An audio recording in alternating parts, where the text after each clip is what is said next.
تو اس کو کیا عدالت روک سکتی ہے؟ نہیں روک سکتی. بہت سارے ظاہر بے شمار ججز اور وکلاء اور سب لوگوں کا خیال یہ ہے کہ عدالت کو روکنا چاہیے، انصاف دینا چاہیے، ظلم کو جو ہو، زیادتی ہو رہی ہو، اگر ادارہ کوئی بائسڈ ہو چکا ہو تو اس کو ختم ہونا چاہیے، اس کے فیصلوں کو ریورس کرنا چاہیے، روکنا چاہیے، کہیں تو ریلیف ملنا چاہیے نا جو مظلوم پارٹی ہو، جو نشانہ بن رہی ہے.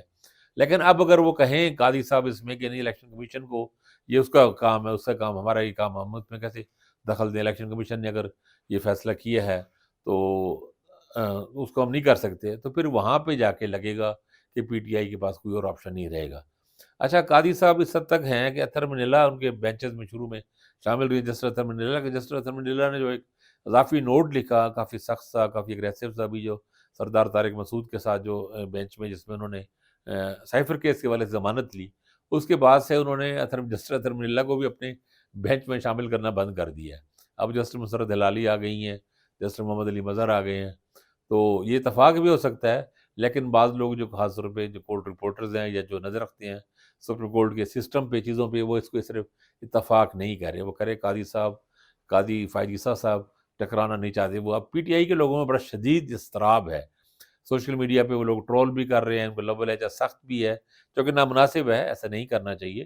چیف جسٹس آف پاکستان قاضی فائز عیسیٰ پہ ایسا ذاتی طور پہ نشانہ نہیں بنانا چاہیے، ذاتیات کا، یا اس طرح کے نہیں کرنا چاہیے. میں اس بات کے خلاف ہوں، اور میں سمجھتا ہوں قاضی صاحب میں بہت ہی اچھی خوبیاں ہیں، وہ بڑے آنیسٹ اور اپرائٹ جج رہے ہیں، کمپیٹنٹ آدمی ہیں، اور کچھ چیزوں میں وہ دلیرانہ اور جرأت مندانہ فیصلے بھی کرتے ہیں. ابھی الیکشن کے حوالے سے بھی بہت مضبوط انہوں نے سٹانس لیا، اور یہ میں خیال ہے واحد چیز ہے جنہوں نے ابھی تک کی ہے، جس سے ان کی ریڈ لائن ہے، جس طرح انہوں نے الیکشن کرانے کو 8 فروری کو اپنی ریڈ لائن بنایا ہوا ہے، اور وہ بڑا اسٹیک ہے اس پہ، وہ ڈٹے ہوئے ہیں اور بہت مضبوط موقف سے سٹینڈ لے رہے ہیں.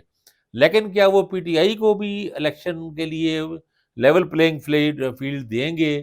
ابھی تک تو کوئی ایسا نظر نہیں آ رہا کہ اس میں آؤٹ آف دی وے جانے کے لیے تو بالکل ہی وہ کچھ نہیں کر رہے. وہ اس میں نہ سو موٹو لے رہے ہیں. ایک ہی انہوں نے سو موٹو لیا ہے جس کا سارا فائدہ، تمام تر فائدہ میاں نواز شریف کو پہنچنے جا رہا ہے اور جہانگیر ترین کو پہنچنے جا رہا ہے، تاحیات نیالی ختم ہونے کا، اور وہ نظر آ رہا ہے لوگوں کو کیا فیصلہ ہوگا.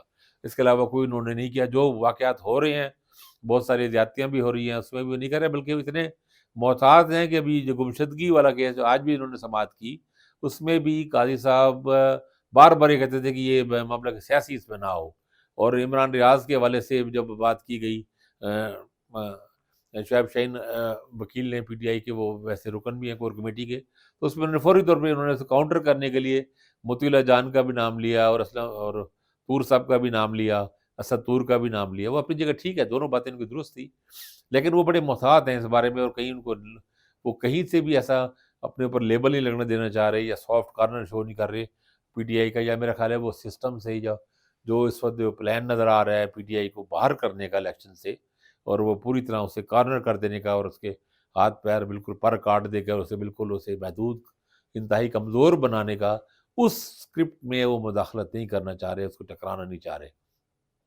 اور چیف جسٹس آف پاکستان ہیں، ان کے مطلب آج بھی ہم نے دیکھا، اور کل بھی ہم نے دیکھا، اور اس سے پچھلے کیسز میں بھی، وہ بعض اوقات سے لگتا ہے کوئی زیادہ بول رہے ہیں، بہت زیادہ بول رہے ہیں، وکلاء کو بات نہیں کرنے دیتے، اور اس میں اپنے کمنٹس اپنے بعض کر رہے ہیں. بعض ان کمنٹس بھی غیر ضروری ہے. آج انہوں نے سردار لطیف کوسہ کو انہوں نے کہا کہ سرداری ختم ہو گئی، سردار کی، یہ پرسنل معاملے ہیں.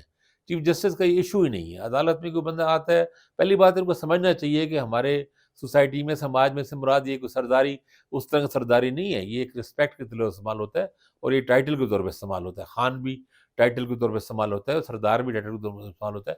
اور صرف یہ نہیں کہ بروز سردار ایسے کرتی ہوں، مطلب پٹھان ٹرائب جو سرائکی علاقے کے پٹھان ٹرائب ہیں، وہ نام کے سردار لکھتے ہیں، اور وہ ہزاروں لوگ لکھ رہے ہوتے ہیں، سارے سردار نہیں ہوتے ظاہر ہے. تو وہ ان کا ایک پرسنل معاملہ ہے، پرسنل میٹر ہے، اس کا کوئی تعلق نہیں ہے. چیف جسٹس کی اپنی ذاتی رائے ان کو بیچ میں نہیں تھوپنی چاہیے، ان کو مسلط کرنے کا کوئی حق نہیں ہے. ان کی ذاتی رائے ہے. وہ چیف جسٹس آف پاکستان بننے سے ان کی رائے اہم تو نہیں ہوگی نا. نہ چیف جسٹس آف پاکستان بننا ان کو انٹلیکچوئل پوزیشن دے دیتا ہے، وہ انٹلیکچوئل تو نہیں بن گئے. وہ ان کو پرائیویٹ میٹرز ہیں، یہ پرسنل ایشوز ہیں، ہر ایک کی پرائیویسی ہے، آپ کو اس میں خیال رکھنا چاہیے. کبھی وہ اعتراض کرتے ہیں کہ حافظ نام کے ساتھ کیوں لگایا ہوا ہے. بھائی آپ کو یہ اعتراض کرنے کا کیا حق ہے؟ اور آپ نے بھی نام کے ساتھ قاضی لگایا ہوا ہے، تو آپ کی بھی کاسٹ ہے یا جو بھی وجہ ہے، اب کسی اور نے بھی اعتراض کبھی کیا آپ پہ، تو آپ کا نام ہے، اپنا ہے. کوئی اگر حافظ نام سے لگاتے ہیں اس میں کیا برائی ہے؟ وہ ایک نسبت ہے، ایک اچھی نسبت ہے، لوگ لگاتے ہیں اپنے نام کے ساتھ. اور آج سے نہیں لگاتے ہیں، ہمارے حدیث کے فقہ کے بڑے بڑے لوگ جو رہے ہیں، بڑے نام حافظ ابن قیم اور بہت سے لوگ لگاتے ہیں. اور وہ حافظ ایک وہ خیر اس زمانے میں تو کہا جاتا ہے کہ 1,00,000 حدیثوں کے حافظ جو ان لوگوں پہ، لیکن بہرحال میرے کہنے کا مقصد ہے چیف جسٹس صاحب کو ان چیزوں کے بجائے، نان ایشوز میں پڑھنے کے بجائے، اصل جو ریلیف جہاں پہ دے سکتے ہیں لوگوں کو دیں، اور سسٹم میں جو ناانصافیاں ہو رہی ہے اس ناانصافی کو ختم کرنے کی کوشش کریں، اور ان کے پاس اگر معاملہ آتا ہے ان کے لیے چیلنج ہے تو وہ دیں۔ ویسے مجھے اس وقت چیزیں لگ نہیں رہی اس طرح کہ وہ ٹکرائیں گے، اس وقت ان کو ٹکرانے کا موڈ نہیں لگ رہا، لیکن بہرحال جیسے میں نے کہا کہ وہ بڑے بااختیار پاورفل چیف جسٹس بھی ہیں اور اپ رائٹ جج بھی ہیں، تو ان کے پاس اگر کیس خود سنتے ہیں جاتا ہے تو ان پہ ذمہ داری اور چیلنج بھی ہوگا، کیونکہ پاکستان تحریک انصاف کو الیکشن سے باہر رکھنا ایک بہت ہی ناپسندیدہ اور افسوسناک صورتحال ہوگی۔ اگر پارٹی کا جھنڈا نشان نہیں رہتا اور وہ بیلٹ پیپر پہ نام نہیں ہوتا تو یہ المیہ ہوگا، اور وہ الیکشن کی کریڈیبلٹی ختم ہو جائے گی الیکشن سے پہلے ہی۔ تو سپریم کورٹ اور چیف جسٹس آف پاکستان اس کو بچا سکتے ہیں۔ اب دیکھیں قاضی صاحب ایسا کرتے ہیں یا نہیں کرتے، یہ اگلے ہی چند دنوں میں ہمیں اس کا پتہ لگ جائے گا۔ اپنا خیال رکھیے گا، اللہ حافظ۔